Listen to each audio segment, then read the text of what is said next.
Hi,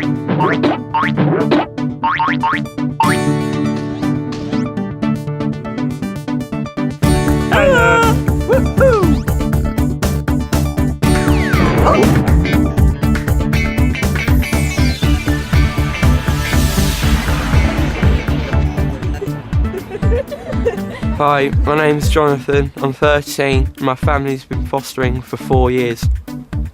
Hi, I'm Bethany, I'm 13, my family's been fostering for 14 years. Hi, I'm Terry, I'm 20 and we've been fostering for 4 years. Hi, I'm Megan, I'm 15 and we've been fostering for 11 years. Hi, I'm Rachel, I'm 16 and we've been fostering for 4 years. Hi, I'm Sophie, I'm 14 and we've been fostering for 11 years. If you're watching this film, then the chances are your parents are thinking of becoming foster carers. They might not be sure yet, but they're thinking about it. If your family does decide to foster, one thing is certain, you're going to be involved in something wonderful, something you'll get a lot out of. But another thing is certain too, being a foster family can be very intense. There can be fantastic times and fun times, but sometimes it's pretty difficult. It helps to know what to expect. That's what we're here for. To tell you the truth. To take you through what happens. To tell you some of our stories. How we've found it. Give you some tips. So you can get the very best out of the experience. And the lucky child who gets to be part of your family will get the most out of it too. This film is made by us, young people who really know what it's like. Ready? Let's start at the beginning, shall we?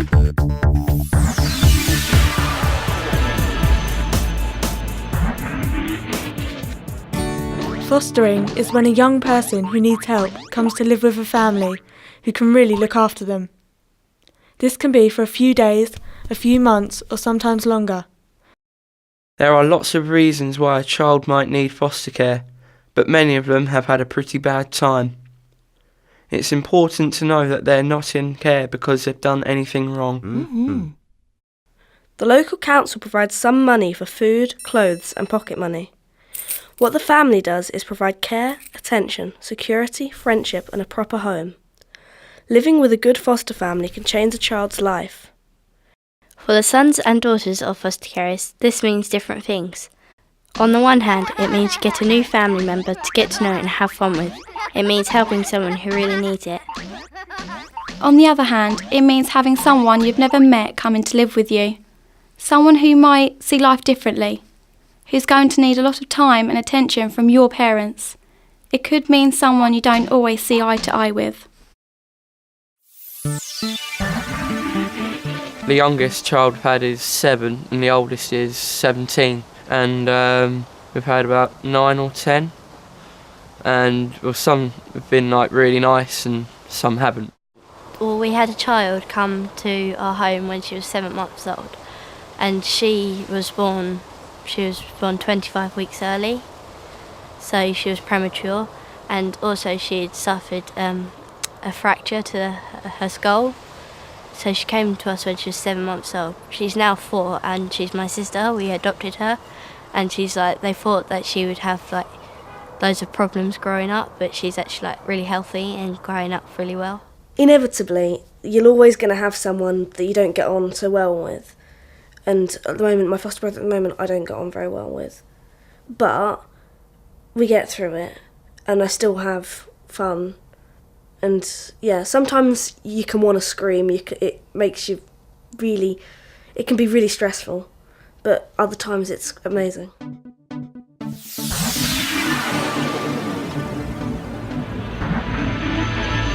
Sometimes adults decide to foster when their own children grow up and leave home. They miss having children around and want someone new to love and care for. But families decide to foster for lots of different reasons, and many of them already have children of their own.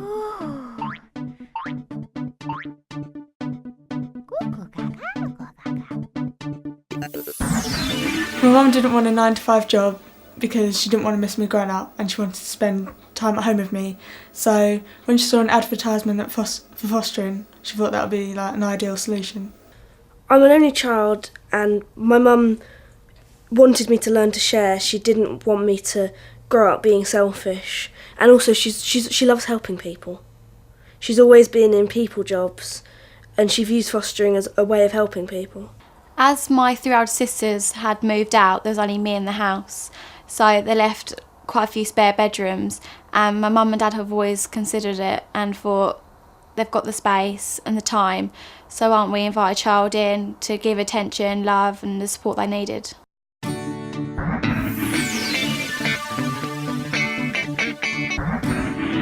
To begin with, your parents would have contacted the council to say they're interested in becoming foster carers. Then they'll have received a visit from the fostering social worker to learn a bit more. That might have been when you was given this DVD. If your family decides to go ahead, your parents will attend a 3-day Skills to Foster course where they'll learn everything they need to know. You'll get to go on a 1-day Children's Skills to Fostering course, so you'll be fully prepared for what's ahead.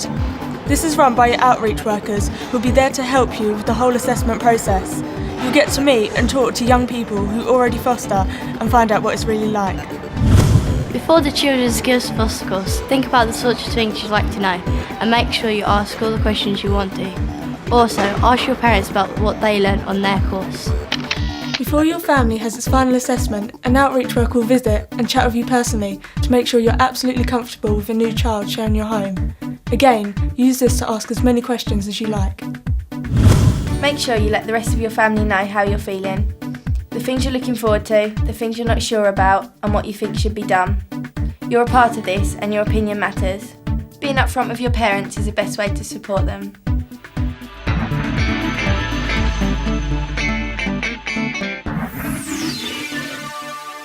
Once your parents have had their assessment and been accepted by the fostering panel, you're officially a foster family. How does it feel? Yippee! I thought it'd be quite exciting because you've never met this person before and it'd be good to see what they're like.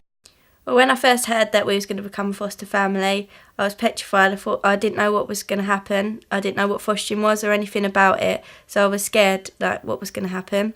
But that soon changed when we got our first foster child to come and stay with us. Originally, when Mum and Dad first started fostering, I would have liked a girl, but we received 2 boys, and it was totally different to what I was expecting. They had obviously been through a lot and come with a lot of issues too.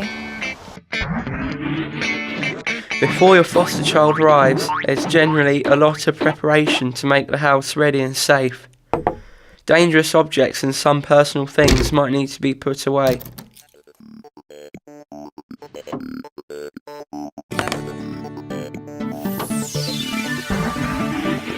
A couple of weeks before the boys were arriving, I made a leaflet book where it had loads of pictures of my whole family in, saying our names, our ages, what we like to do, things we do as a family and what we're like we're outgoing and bubbly and chatty.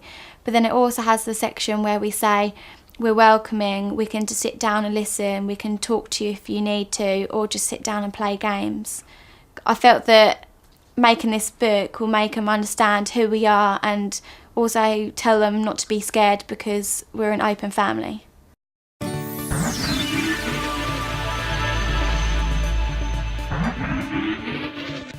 A foster child is allocated to your family by the council. To begin with, you really don't know who's coming to stay.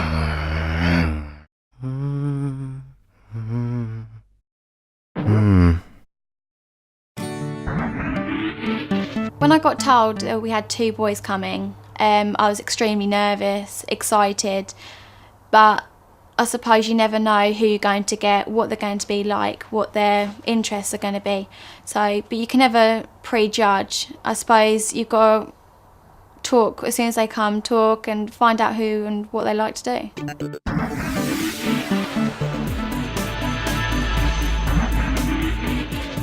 Because the foster child will be used to different things, you may find that some new rules spring up in your home.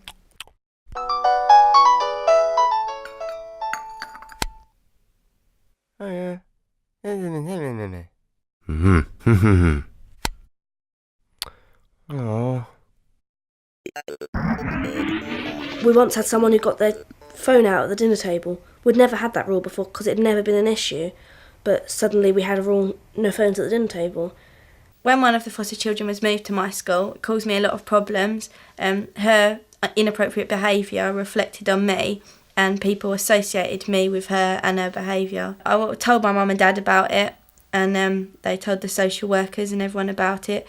Eventually she was moved to placement, so it was all sorted out and it's all fine. We've wanted to scream and shout and do lots of different things, but at the end of the day it's brought us closer together and made us a lot stronger. And I think that's one thing everyone has to realise. As much as bad things go on, at the end of the day there's more ups and downs.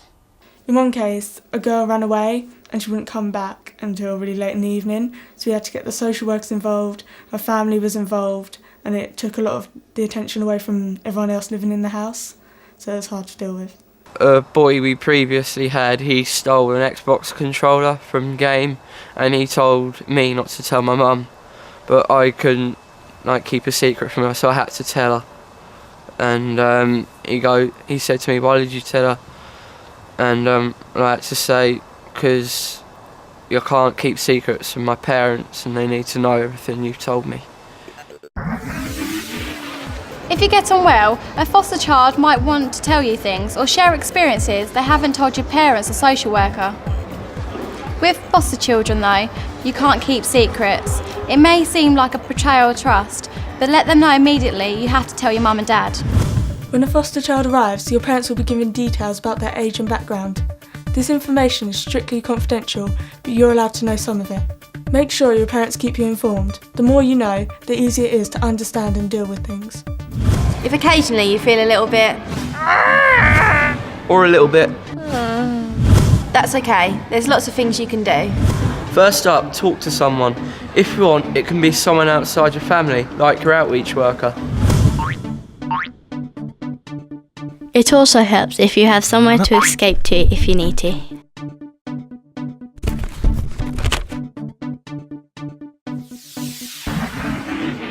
Like we said though, being a foster family can be challenging from time to time, but we've found that the good times outnumber the tough ones. You get to know more about yourself from doing different things through fostering. A group of us organised and run a project for other young people. It was based at museums in Essex, and we did photography and drama and filming and made films with the young people. The best bits about fostering is the joy of you knowing that you're looking after someone else that hasn't had not a very good upbringing, and you're mending that and you're hopefully giving them a very nice life.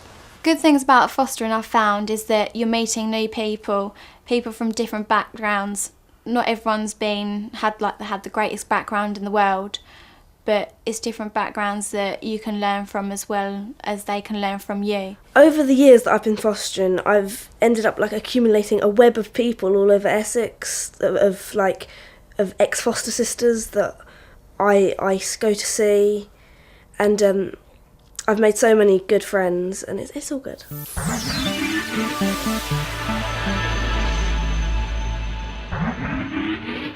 It's likely that at some point your foster child will move on.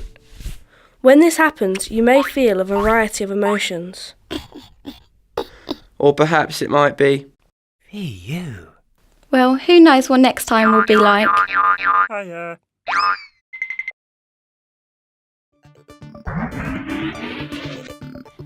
A downside to fostering is that one day the foster children will have to leave your house. But two circumstances, you can stay in contact. We're staying in contact with the two boys we first had, and we still buy them Christmas presents, birthday presents, and we go and spend the day with them sometimes. So make sure you do stay in contact if you can. you've lived with them for quite a long time and you feel like they're part of your family, and it's like they're leaving you to go on to something new. You get quite upset about that. We looked after a baby when I was 4 years old, and I thought she was going to be my sister and live with me forever. And when she left, I was heartbroken because I didn't realise she was going to be leaving. As many good or bad times there are, you've still achieved no matter what, and you've changed someone's life. So fostering, what more is there to say? It's an adventure. The good times outnumber the bad ones. It's an amazing way to help people. You can make a huge difference to other people's lives. You can make new friends for life. It makes you a stronger person. It makes your family stronger. Above all, remember you're not alone. Let us know how you get on. Good luck!